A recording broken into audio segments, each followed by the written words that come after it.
बिस्मिल्लाहिर्रहमानिर्रहीम अस्सलाम वालेकुम वरहमतुल्लाहि वबरकातुहू। की हाल चाल है जी? ठीक ठाक हो? उम्मीद है अल्लाह ताला के हुक्म दे नाल इंशाअल्लाह तुसीं सारे ठीक ठाक होवोगे। अल्लाह ताला सब ते रहमत फरमाए, अल्लाह ताला सब नूं अपने हिफ्ज़ो ईमान च रखे, आमीन सुम्मा आमीन। अज दे विलाग दे विच मैं थोड़ी जी वीडियो हट के बनाउण लगा। सारे लोग एतराज़ करते हैं कि तुसीं इक्को टॉपिक ते वीडियो बनाई जांदे आ। अज मैं तुहानूं एक सरगोधे दे विच 16 जनवरी नूं एक ऐसा जाली पीर कि जिन्हें अपने मरीदां नूं ठग लिया, उहदी मुकम्मल तफसीलात कि उस जाली पीर ने किदां उन्हां नूं ठगिया, उन्हां नूं किदां झांसा दिता, वो सारी तफसीलात अज दी इस वीडियो दे विच मैं तुहाडे नाल शेयर करांगा। ये वाक़या जिहड़ा 16 जनवरी 2026 नूं पेश आया, सरगोधा दा इलाका आ कोट मोमन। उत्थे एक जाली पीर साहब रहिंदे ने जिहदा नाम आ सैयद सैफुद्दीन अल मरूफ उस्मान गिलानी। ये पीर साहब जिहड़े ने ना लोगां नूं एक धोखे दे विच लिया के कहंदे ने कि मैं तुहानूं ना अमरीका भेजदा, उत्थे मैं एक कॉन्फ्रेंस जिहड़ी मुनक्कद कीती आ ते तुसीं इस तरह करो, मैनूं ना को पैसे दवो ते मैं तुहानूं अमरीका भजवाना। इस बंदे ने ना सारे बंदियां कोलों को 40 लाख, किस को 50, किस को 70, किस को 80 लाख रुपया लिया। और इस दे विच बंदियां दे विच एक सीनियर सिविल जज रावलपिंडी दा सी, जिहड़ा वो भी हुण इस धोखे दे विच आ गया। हुण ये नहीं पता उहदा नाम किस वजह नाल रखिया गया।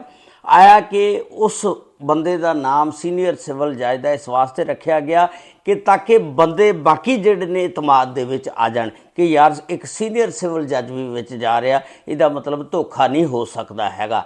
तो हुण ये पता नहीं, ये तहकीकात तो बाद ही पता चलेगा कि वो सीनियर सिविल जज इस पीर साहब दे किदां धक्के चढ़िया। हालांकि वो शऊर वाला बंदा सी, पढ़िया लिखिया बंदा सी, लेकिन उन्होंने भी समझ नहीं आई कि वो किस तरह इस धोखे दे विच फ्राड दे विच आ गया। आया वो जानबुझ के आया या उन्होंने लियांदा गया, ये तहकीकात तो बाद ही पता चलेगा।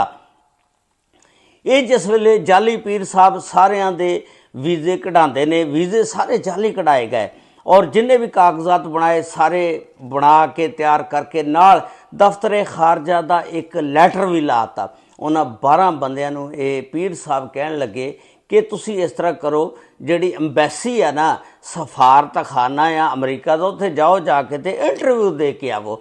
उत्थे ये 12 बंदे जिहड़े ने इंटरव्यू देण जांदे ने। जिस वेले इंटरव्यू देण जांदे ने दफ्तर वाले पुछदे ने तुसी किस वास्ते जा रहे हो? ये कह रहे हैं कि जी उत्थे एक कॉन्फ्रेंस मुनक्कद की गई आ, उस दे विच असीं शिरकत करने वास्ते जाना आ। जिस वेले डॉकूमेंट सारे चैक किए गए, सारा कुछ जाली। उस टाइम FIA नूं इतलाह दित्ती। FIA जिहड़ी आ फौरी हरकत दे विच आ जांदी आ, मौके ते पहुँच जांदी आ और इन्हां 12 बंदियां नूं पकड़ लैंदी आ, गिरफ्तार कर लैंदी आ। गिरफ्तार करके ते लै जांदी आ और हुण उहदे उत्ते सारी तहकीकात दा आगाज़ होएगा।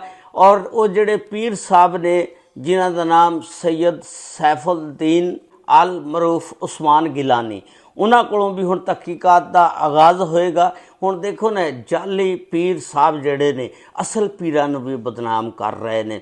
कल्ले पीरां नूं बदनाम नहीं कर रहे, बल्कि पूरी पाकिस्तानी कौम नूं, अवाम नूं बदनाम कर रहे ने। क्योंकि अगे बाहर दे मुल्क वाले साडे पाकिस्तानियां नूं वीज़ा नहीं दे रहे, बड़ियां पाबंदियां लगियां हुई ने। हुण ये केस फ्राड जिहड़ा सामने आया, हुण होर सख्तियां हो जाणगियां। यानी जाली वीज़े तैयार करके ते उन्हां नूं झांसा दे के उन्हां कोलों पैसे ठग लैणे।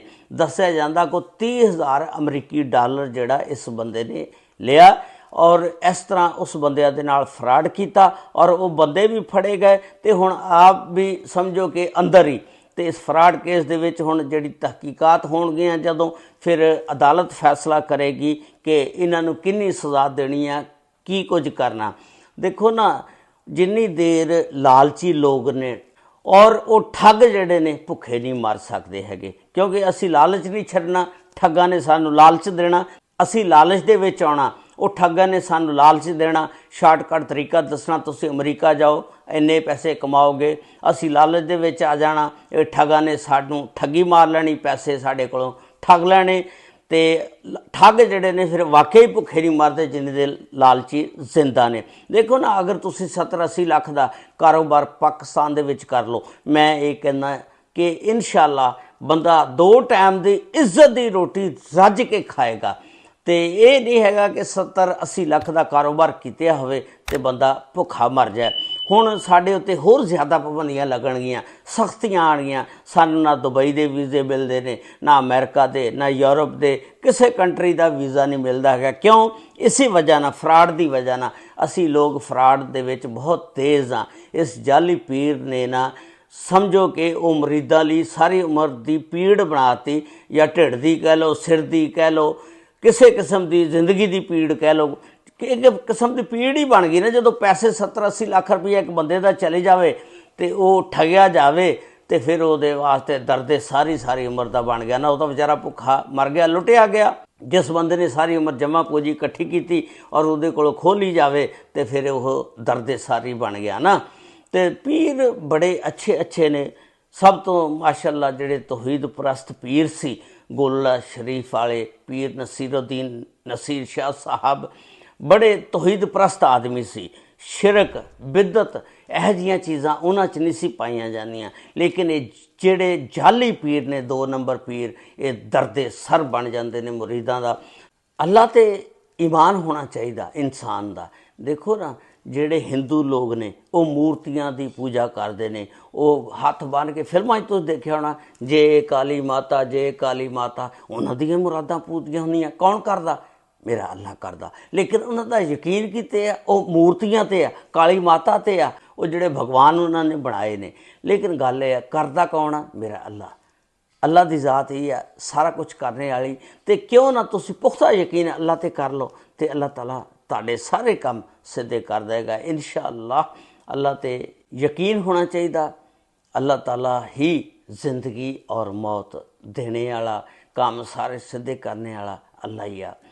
हुण मैं तुहानूं उन्हां 12 बंदियां दे नाम भी दसदा, वो तफसील नाल सुन लो, मेरी याद नहीं रहे नाम दसने।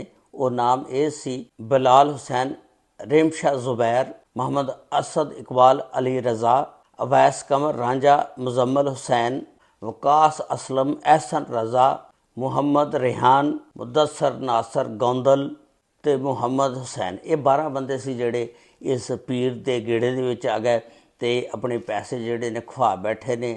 तो ये पीर साहब जिहड़े ने हुण ढकार मार गए ने। खैर हुकूमत इनू फड़ेगी, ढकार तो मारन नहीं दिंदी हैगी, तो लेकिन मिलने मुश्किल आ। जिहड़े वापसी तुसीं कहो ना पैसे वापसी हो जाणगे, वापसी बहुत मुश्किल आ। किस्मत दे नाल ही है जे पैसे मिल जाण। अल्लाह ताला सब ते रहमत फरमाए। अल्लाह ताला सब नूं अपने हिफ्ज़ो मान च रखे। अस्सलामु अलैकुम व रहमतुल्लाहि व बरकातुहू।